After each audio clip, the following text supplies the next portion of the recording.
Hello from Singapore. Regrettably today, I cannot be there physically as I did in the past few years in view of the COVID situation. For cross-border trade and supply chain, the COVID situation and the impact is even more significant, and it can be seen across the different areas, from logistics, compliance, to financing. In areas of logistics, the need for timely and reliable fulfillment and the availability of options has come to the very forefront. Compliance continues to remain as a very complex matter, and COVID has led to many changes that companies have to adapt. Access to financing has also become challenging given the very generally dampened economic climate.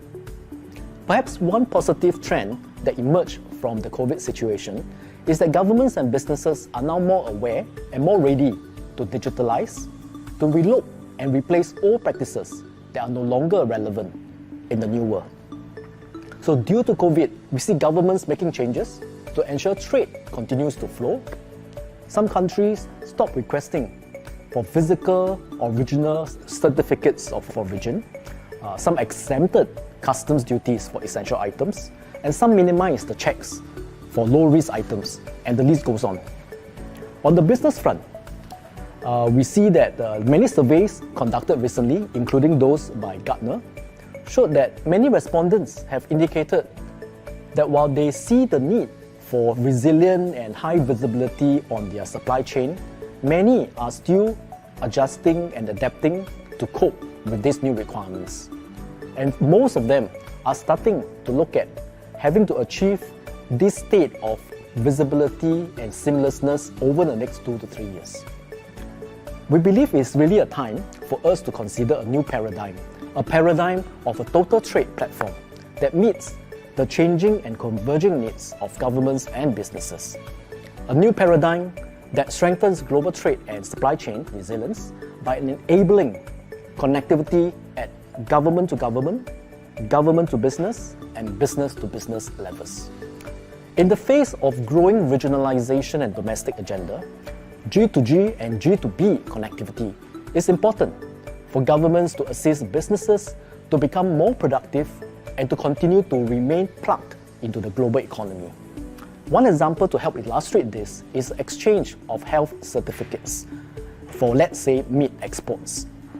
Concerned government agencies can exchange the certificate data securely and in formats that meet their different requirements. At the same time, the data contained in the health certificates can then be used to pre-populate import declaration forms for businesses in the importing country. So in addition to helping the business to become more productive, because now data can be reused, businesses can also leverage on the data to get better assistance when it comes to choosing the right tariff codes or HS codes. Overall, it means reducing unnecessary wrong filings that might lead to compounds or fines.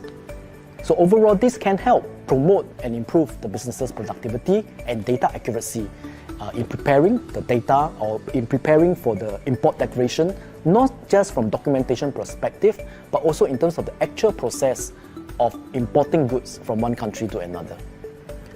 G2G connectivity and G2B connectivity can be made even more powerful when complemented with the relevant B2B activities.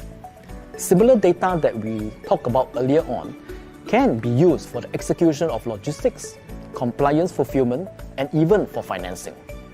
So the multi-level connectivities from government to business, business to business, can therefore strengthen not just the physical processes but also the risk management by both governments and the businesses when it comes to moving cargoes across the border. Data along the supply chain can provide 360-degree clarity and early assessment effects. Based on data from our implementation, customs can reduce physical inspections by 77% and improve hit rate by 3 times.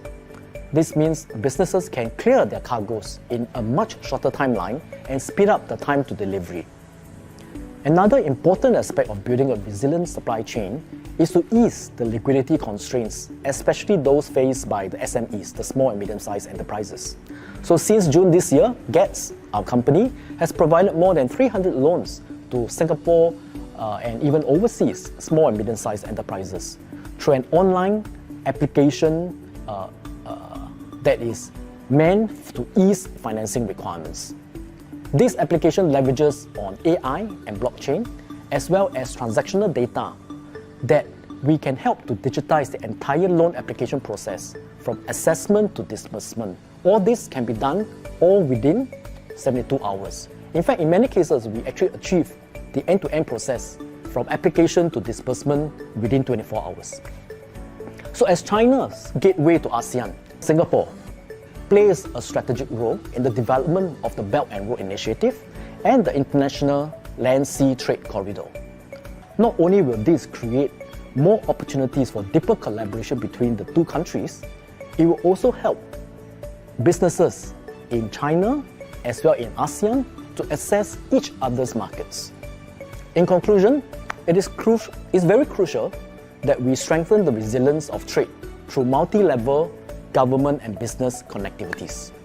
This can be achieved through a new trade paradigm that meets the converging needs of both governments and businesses in a way that we can better respond to the demands placed on the supply chain to cope with the impact of COVID, growing e-commerce trade, as well as the escalating trade tensions. Thank you.